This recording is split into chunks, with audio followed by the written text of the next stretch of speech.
Hi, my name is Barry Crampton. Today I'm going to show you around our Mercedes-Benz C-Class, then I'll take you for driving it, but first I'll tell you a little bit more about it. It's a 1.8 C180 Kompressor SE 4-door saloon, 2008 on a 58 plate, has only done 61,998 miles, 62 obviously by the time I finish this test drive. It was last serviced at 54,133 miles on the 30th of the 10th 2018.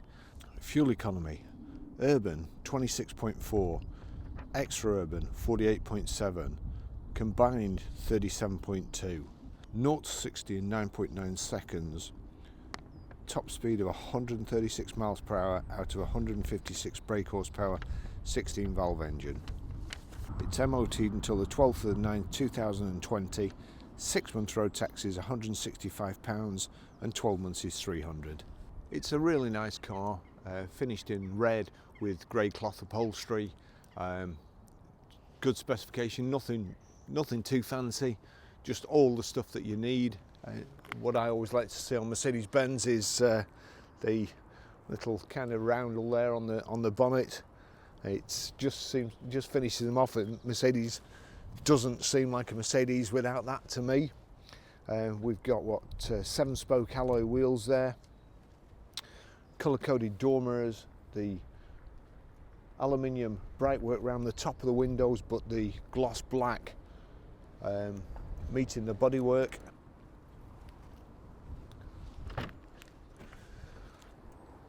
Electric boot release, and it's sprung so it opens. It's not on rams or anything, so nothing too complicated.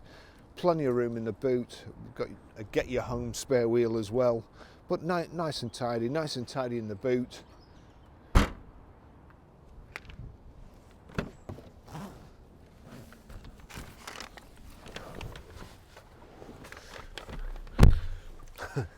I did attempt to get in once, but I couldn't. So I've had to move my seat forward. But anyway, now I have done. There's plenty of room. Probably not so much for the driver, but I won't be sitting in the back too often.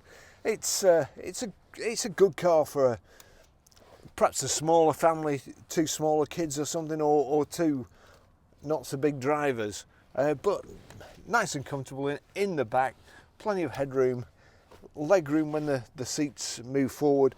It's got good thick Mercedes-Benz carpets on, and they're all like new, lovely in the back, and it's got the ISOFIX child seat anchor points in the back here with 3 inertia reel belts. I'll just take you for a ride in it.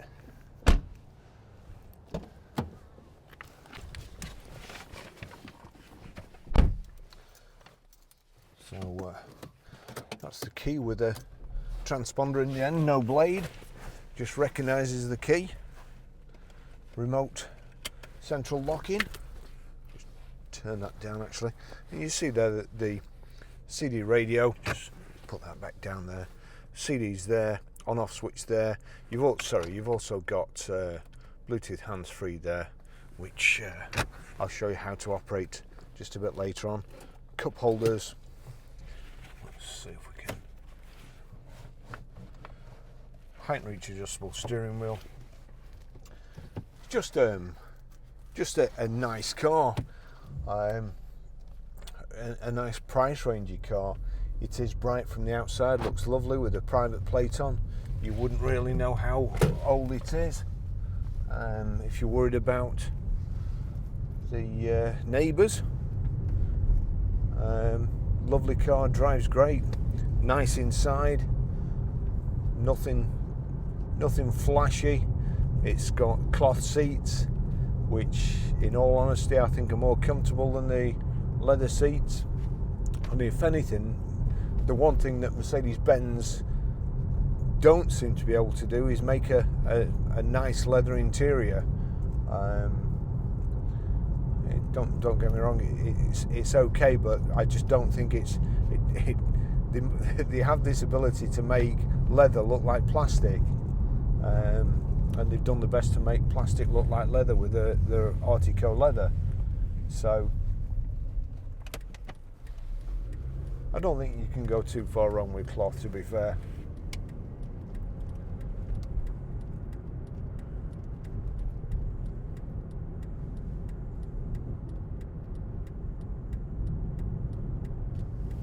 Nice comfortable drive from Mercedes-Benz as well.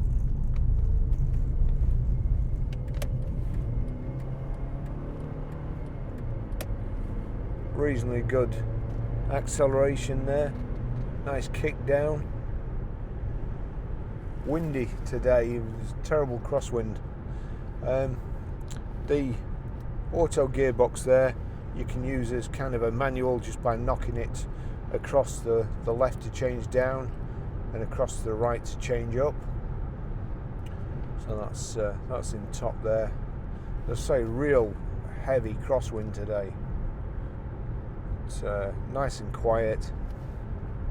So I think they probably drive more comfortable for your passengers than BMs, especially the BMs that have got run flats on, and have got everything you need and nothing that's going to be too troublesome.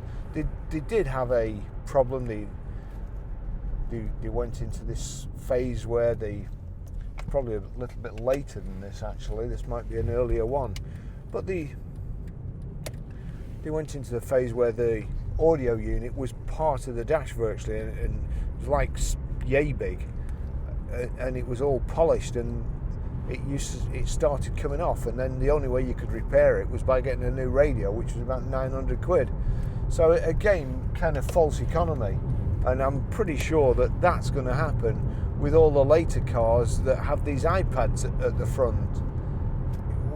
When a car gets to this age and you bust the iPad, what are you going to do with it? And of course, if we were selling it, a customer would come and they'd want the iPad working, and you just couldn't afford to repair it.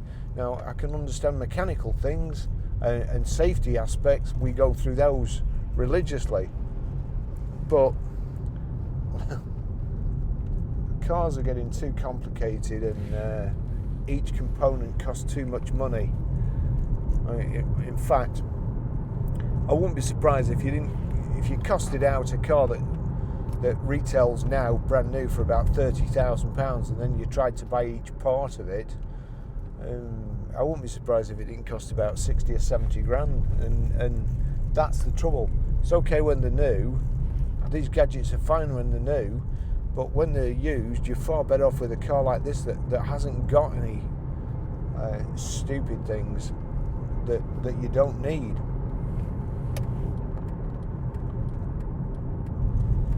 I'll guess where you're going, mate, don't worry.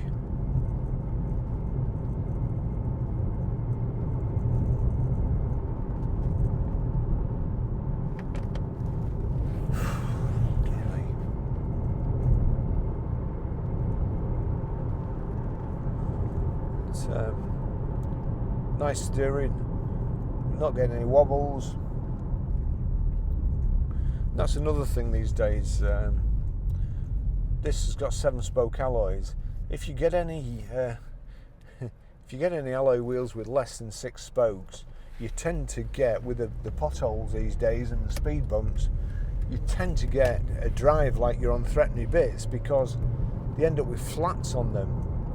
And at least with an even number of spokes, it's not as noticeable as a kind of a Fred Flintstone car. But this lights are on the right here. We've got some gun information display in the middle there. Again, nothing fantastic, too complicated. You don't need a big thick instruction manual.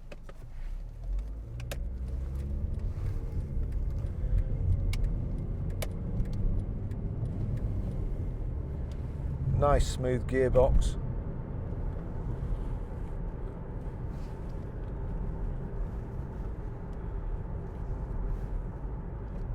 There we go. The Lexus that's broken down. That's a rare sight, unless it's just been transported.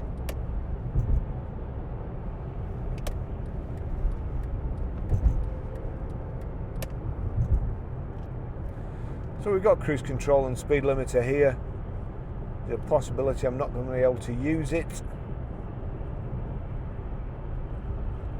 If this FedEx guy pulls over, the moment I'm a lorry sandwich, which I don't like being. Alright, we'll get past. So there we go, 70 miles an hour. Cruise control is on. It's just clicked on at 69, so I'll knock it up one.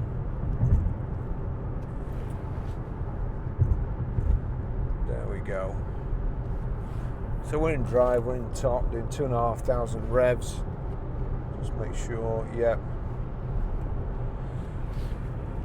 Your instrument cluster, fuel gauge far left, coolant temperature in the same clock over there. In the center we've got a big speedo, and then on the right hand side you've got your rev counter, which tells you which gear you're in as well. It also shows you what you've selected, just in case you don't know.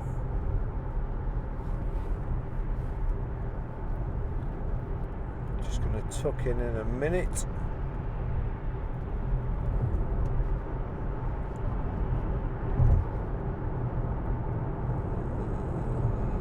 Not going to be able to if I don't get a wiggle on.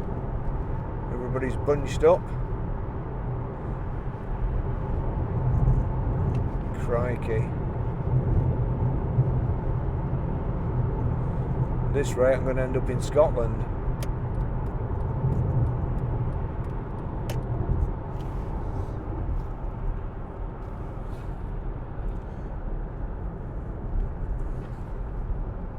So in the left hand side where the fuel gauge is and also the coolant temperature, underneath there's a clock, and it's also telling me the speed we're doing in kilometers. I'm sure you can swap that over. Got a speed limiter there on the same stalk as the cruise control.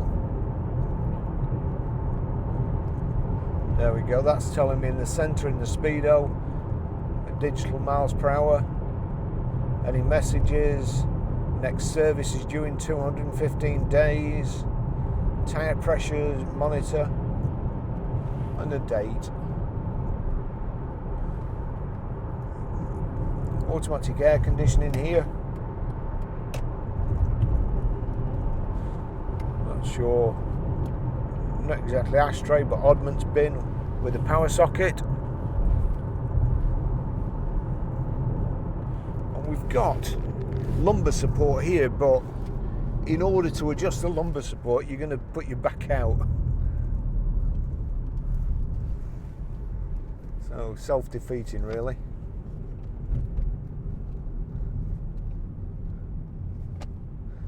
I'm sure that said Bedrock on the side there. It must be isn't that where Fred Flintstone lived, with a threepenny bit wheels on his car.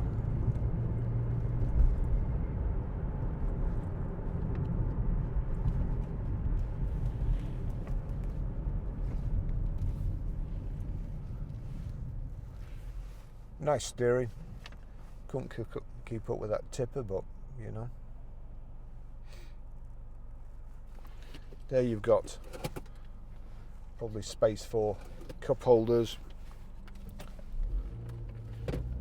Your armrest opens and you've got storage space in there. Oddments pocket in the door cards. Let's just test these. That's power door mirrors or electric door mirrors.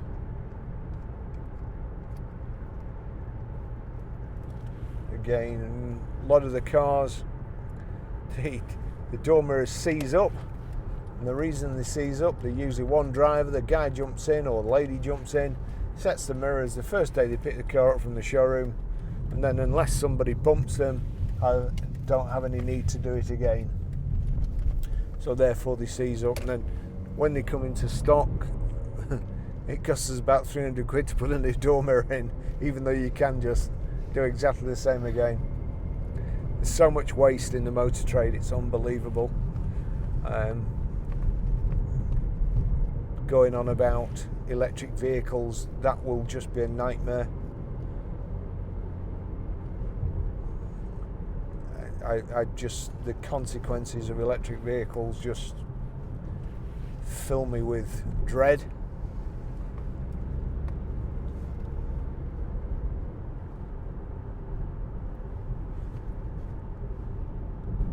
You've got nice cars like this,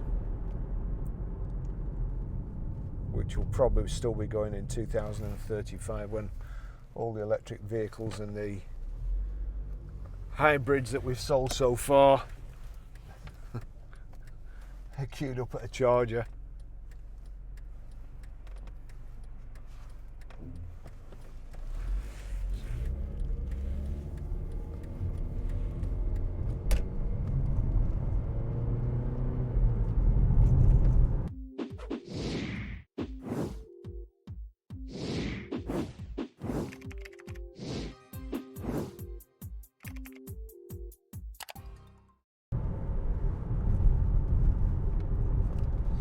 It is. If you've always wanted to own a Mercedes Benz, the chap that had this, he saw our Jaguar,